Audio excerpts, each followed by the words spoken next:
बयान हमारा टॉपिक है कि जिन्नात, लोग डरते भी हैं, बस का मालूमात ना होने की वजह से खामखा जिन का नाम सुन के डर जाते हैं।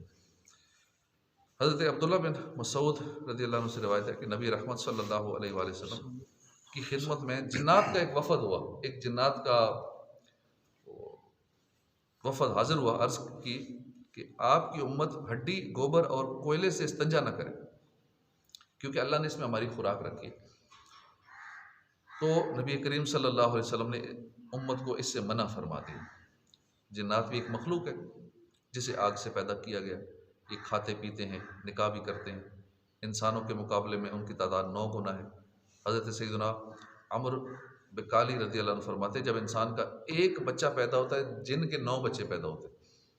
हज़रत अल्लामा जलालुद्दीन सुयूती शाफ़ी एक किताबी बुज़ुर्ग से नकल फरमाते हैं कि तमाम मुसलमानों को की घरों के छतों पर जिन्नात रहते। जब दोपहर और रात को दस्तरखान लगाया जाता है, यानी घर के अफराद खाना खाते हैं, तो जिन्नात भी उतर आते हैं, छतों से उतर आते हैं, साथ बैठकर खाना खाने लग जाते हैं। उनके ज़रिए अल्लाह शरीर जिन्नात को भगा देता है। और ये फ़ायदे वाली बात है, जिन्नात का आ जाने से बंदा डरे नहीं कि जिन्नात क्यों आ जाते हैं। वो हमारे फ़ायदे के लिए आते हैं, ताकि शरीर जिन्नात को उस घर में ना आने दें। शरीर जिन्नात को भगा देते हैं। जो शरीर काफिर जिन्नात, शरीर जिन्नात जिन्होंने तंग करना होता है शरीफ मुसलमानों को, तो वो जिन्नात हमारी हिफाजत के लिए आते हैं। हज़रत सैयदना जाबिर बिन अब्दुल्ला फरमाते हैं कि मैं रसूलुल्लाह सल्लल्लाहु अलैहि वसल्लम की खिदमत बाबरकत में हाजिर था कि अचानक एक सांप आया, आपके पहलू मुबारक में खड़ा हो गया। फिर उसने अपना मुंह हुजूर सल्लल्लाहु अलैहि वसल्लम के कान मुबारक के करीब कर लिया, गोया आप सल्लल्लाहु अलैहि वसल्लम से सरगोशी कर रहे हैं, कान में कोई बात कर रहे हैं। तो नबी करीम सल्लल्लाहु अलैहि वसल्लम ने फरमाया, हाँ ठीक है। उस सांप की बात सुनी, फरमाया हाँ ठीक है। फिर वो सांप वापस चला गया। मैंने हुजूर सल्लल्लाहु अलैहि वसल्लम से दरियाफ्त किया कि ये क्या है। तो सरकार सल्लल्लाहु अलैहि वसल्लम ने मुझे खबर दी कि वो जिन्नात का एक फ़र्द था। क्योंकि जिन्नात जो शक्ल चाहे बना लेते हैं, कभी सांप बन जाए, इंसान बन जाए, कुछ जानवर बन जाए, कुत्ता बन जाए, बिल्ली बन जाए, चपकली बन जाए, ये शक्लें बदल सकते हैं। ये जिन्नात का एक फ़र्द था, और वो ये कह गया है कि आप सल्लल्लाहु अलैहि वसल्लम अपनी उम्मत को हुक्म फरमा दीजिए कि वो गोबर और बोसीदा हड्डी से इस्तंजा ना किया करे, इसलिए कि अल्लाह ने उसमें हमारा रिज़्क फरमा दिया, रिज़्क बना दिया। तो मालूम हुआ कि हमारे आका की बारगाह में जिन्नात भी फरियाद लेकर आते हैं। और ये भी पता चला कि हड्डी और गोबर जिन्नात की ग़िज़ा है। हमारे लिए हड्डी, गोबर और कोयले से इस्तंजा करना मकरूह है। हज़रत अब्दुल्ला बिन मसूद फरमाते हैं, हिजरत से पहले एक मरतबा सरकार नामदार सल्लल्लाहु अलैहि वसल्लम मक्का मुकरमा के कुर्बो जवार में तशरीफ़ ले गए। वहाँ पर हुजूर ने मेरे लिए एक लकीर खींच दी। फरमाया कि जब तक तुम्हारे पास मैं ना आ जाऊँ, तुमसे कोई गुफ्तगू, किसी से कोई गुफ्तगू ना करना। फिर फरमाया कोई चीज़ देकर घबराना भी नहीं। फिर थोड़ा सा आगे बढ़कर बैठ गए। अचानक आप सल्लल्लाहु अलैहि वसल्लम के पास काले आदमी आ गए, गोया वो लोग हबशी हैं, और वो लोग इस शक्ल के साथ, जैसा कि अल्लाह ने फरमाया कि कादू यकूनूना अलैहि लिबादा, तो करीब था कि जिन उस पर ग्रोह के ग्रोह हो जाएं। फिर वो हुजूर सल्लल्लाहु अलैहि वसल्लम के पास से जाने लगे, तो मैंने उनसे सुना वो अर्ज़ कर रहे थे, या रसूलल्लाह, हमारा घर बहुत दूर है, अब हम जा रहे हैं, आप हमें ज़्यादा सफ़र इनायत फरमा दीजिए। सुल्तान दो जहान सल्लल्लाहु अलैहि वसल्लम ने फरमाया कि गोबर तुम्हारी ग़िज़ा है, और तुम जिस हड्डी के पास जाओगे उस पर तुम्हारे लिए गोश्त होगा, और जिस गोबर के पास जाओगे वो तुम्हारे लिए कुजूर बन जाएगी। जब वो लोग वापस चले गए, तो मैंने हुजूर की खिदमत में अर्ज़ की कि ये कौन लोग हैं। हुजूर ने फरमाया, ये नसीबैन शहर के जिन्नात थे।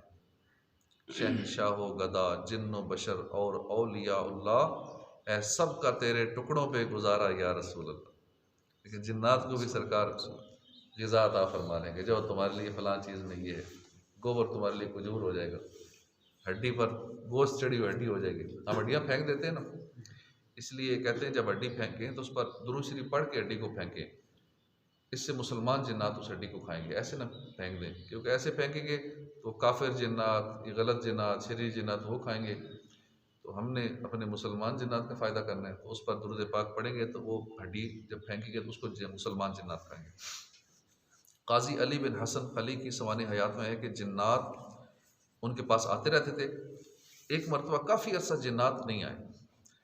काजी साहब ने वजह पूछी, तो जिन्नों ने बताया कि आपके घर में लीमू था, और जिस घर में लीमू हो जिन्नात उस घर में नहीं आते, इसलिए घर में लीमू रखना चाहिए। इस नियत से भी, खासकर जो जिन्नात तंग करने वाले जिन घरों में, तो वहाँ लीमू रख लेना चाहिए। लीमू जिन्नात से भागते हैं, वहाँ नहीं आते।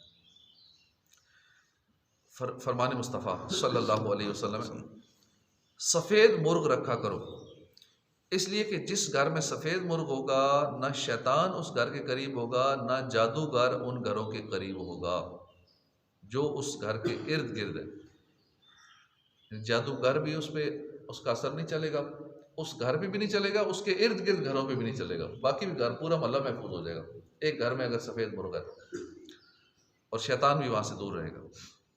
दूसरी हदीस पाक है, सफ़ेद मुर्ग को बुरा मत कहो, सफ़ेद मुर्ग को बुरा भला मत कहो, इसलिए कि वो मेरा दोस्त है, मैं उसका दोस्त हूँ, और उसका दुश्मन मेरा दुश्मन है। जहाँ तक उसकी आवाज़ पहुँचती है ये जिन्नात को दफ़ा करता है। घर में मुर्ग होगा ना और वो अजान देता है, जब अजान देगा जहाँ जहाँ तक उस मुर्गे की आवाज़ जाएगी वहाँ से जिन्नात को भगाता है, जिन्नात दफ़ा हो जाते हैं। कौम जिन के वफ़द हुजूर सल्लल्लाहु अलैहि वसल्लम की बारगाह मोहतरम में हाज़िर हुए और अपने लिए अपने जानवरों के लिए खुराक तलब की। उनसे इरशाद हुआ, तुम्हारे लिए हड्डी है जिस पर अल्लाह का नाम में पाक लिया जाए, यानी हलाल पाकीज़ा पाक जानवर की हड्डी हो, वो तुम्हारे हाथ में उस हाल पर होगी जैसे उस वक्त जब उस पर गोश्त था, पूरा गोश्त था और कामिल था। यानी गोश्त छुड़ाई हुई हड्डी तुम्हें माँ गोश्त मिलेगी, और हर मेंगनी तुम्हारे चौपायों के लिए चारा है। और फिर इंसानों से फरमाया, हड्डी और मेंगनी से इस्तिंजा ना करो कि वो तुम्हारे भाइयों यानी मुसलमान जिन्नात की खुराक है। सल्लु अलल हबीब सल्लल्लाहु तआला अला मुहम्मद सल्लल्लाहु अलैहि वसल्लम।